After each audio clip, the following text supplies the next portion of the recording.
बिस्मिल्लाहिर्रहमानिर्रहीम। अस्सलाम वालेकुम स्टूडेंट्स। आज हम जनरल साइंस का लेक्चर नंबर 4 पढ़ेंगे, जिसके अंदर शॉर्ट क्वेश्चन 23 से 30 हैं। Let's start this. सवाल नंबर 23, सॉलिड वेस्ट और बायोगैस की तारीफ करें। सॉलिड मतलब होता है जो चीज़ ठोस हो, वेस्ट मतलब जो एक्स्ट्रा चीज़ हो। तो खुश्क कूड़े करकट को सॉल्ट वेस्ट कहते हैं, जबकि बायोमैस से हासिल की गई गैस बायोगैस कहलाती है। हमने प्रीवियस लेक्चर में पढ़ा था बायोमैस क्या होता है। नामियाती मादे और उनकी बाकियात यानी कि ऑर्गेनिक कंपाउंड और उनसे रिलेटेड जो भी बाकियात हैं उससे जो गैस बनाई जाती है उसको हम बायोगैस कहते हैं। सवाल नंबर 24, किलोवाट आवर और माहौल की तारीफ करें।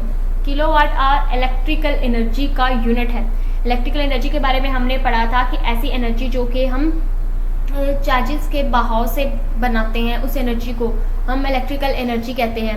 तो ये उसका यूनिट है किलोवाट आवर। और अफराद के रहने की जगह और इर्द गिर्द मौजूदा तबीई और माशरती अवामिल को माहौल कहते हैं, यानी कि हमारा इन्वायरमेंट जिसके अंदर हम डिफरेंट पॉपुलेशन है जो मिलकर रह रही होती हैं आपस में, और किस तरह से आपस में एक दूसरे से कम्युनिकेट कर रही होती हैं, ये सब हमारा मिलकर इन्वायरमेंट यानी माहौल बनाते हैं। सवाल नंबर 25, ग्रीन हाउस इफेक्ट और रेडिएशन से क्या मुराद है। कार्बन डाइऑक्साइड की वजह से माहौल के टेम्परेचर में इजाफा ग्रीन हाउस इफेक्ट कहलाता है। हम जानते हैं कि हमारी कुर्राए अर्ज को एक लेयर जिसका नाम ओजोन है उसने कवर कर रखा है।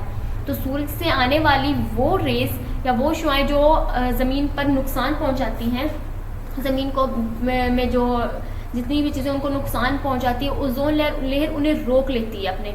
लेकिन हमने अपने माहौल को खुद ही ख़राब करना शुरू कर दिया। जैसे हमने पोल्यूशन के ज़रिए हमने उस ओजोन लेयर को डिफेक्ट करना शुरू कर दिया, उसमें होल हो गए, जिसकी वजह से वो जो रेस है जो हमें नुकसान पहुंचाती हैं वो ज़मीन पर आ जाती हैं। वो जब आ तो जाती हैं लेकिन वो वापस नहीं जाती हैं। इसलिए हमारी जो अर्थ है, हमारी ज़मीन है, इसका टेम्परेचर बढ़ रहा है। इसलिए सर्दी का ड्यूरेशन कम और गर्मी का ड्यूरेशन ज़्यादा हो गया है। इस वजह से इसको हम ग्रीन हाउस इफेक्ट कहते हैं। जबकि जो रेडिएशंस होती हैं जो आती हैं वो अल्फा, बीटा और गैमा है, इनको हम रेडिएशंस कहते हैं। सवाल नंबर 26, न्यूक्लियर फ्यूल से क्या मुराद है। ऐसे मटेरियल्स जिनसे न्यूक्लियर एनर्जी हासिल की जाती है न्यूक्लियर फ्यूल कहलाते हैं। यानी कि न्यूक्लियर फिजन के ज़रिए जो हम बनाते हैं पावर एनर्जी, उसको हम न्यूक्लियर एनर्जी कहते हैं, और इससे जो हासिल होती है इसको हम न्यूक्लियर फ्यूल कहते हैं। सवाल नंबर 27, इलेक्ट्रिकल एनर्जी के यूनिट की तारीफ करें या बस कर।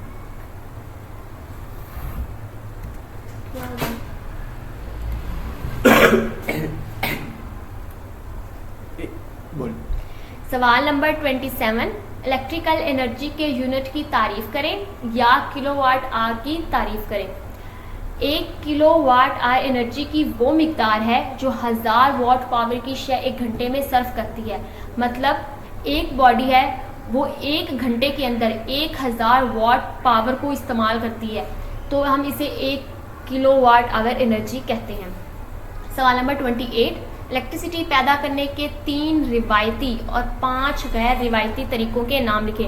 हमने अपने प्रीवियस लेक्चर्स में इसके बारे में डिस्कस किया है। हमने हर एक को एक करके सबको डिस्कस किया। इधर हम इकट्ठे उनके नाम बताएंगे, जैसे कि इलेक्ट्रिसिटी पैदा करने के रिवायती तरीके हाइड्रो इलेक्ट्रिकल पावर यानी बहते हुए पानी से जो हम इलेक्ट्रिसिटी बनाते हैं, वो थर्मल पावर यानी कि हम जो भाप हरारत गैसेस से जो बनाते हैं वो एनर्जी, वो इलेक्ट्रिसिटी, न्यूक्लियर पावर जो कि न्यूक्लियर फिशन से बनती है।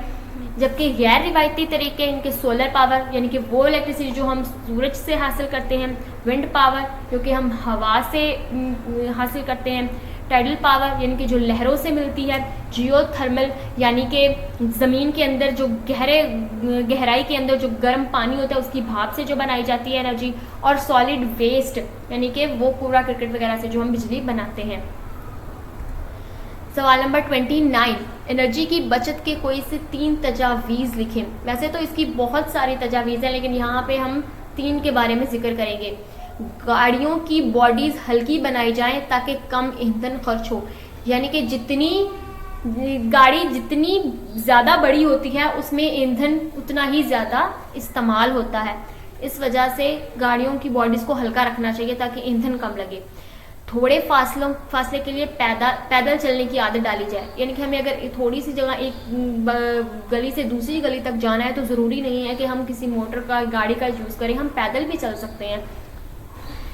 3 इंडस्ट्रीज़ में मुख्तलिफ वेस्ट मटेरियल्स को जलाकर एनर्जी की ज़रूरत पूरी की जाए, यानी कि इंडस्ट्रीज़ में जो भी हम मुख्तलिफ केमिकल्स होते हैं, उनके जो वेस्ट होते हैं, उनको अगर हम जला दें तो हम एनर्जी की बहुत सारी ज़रूरियात को पूरा कर सकते हैं। सवाल नंबर 30, न्यूक्लियर वेस्ट की हिफाजत से ठिकाने लगाने के 2 तजावीज़ तहरीर करें।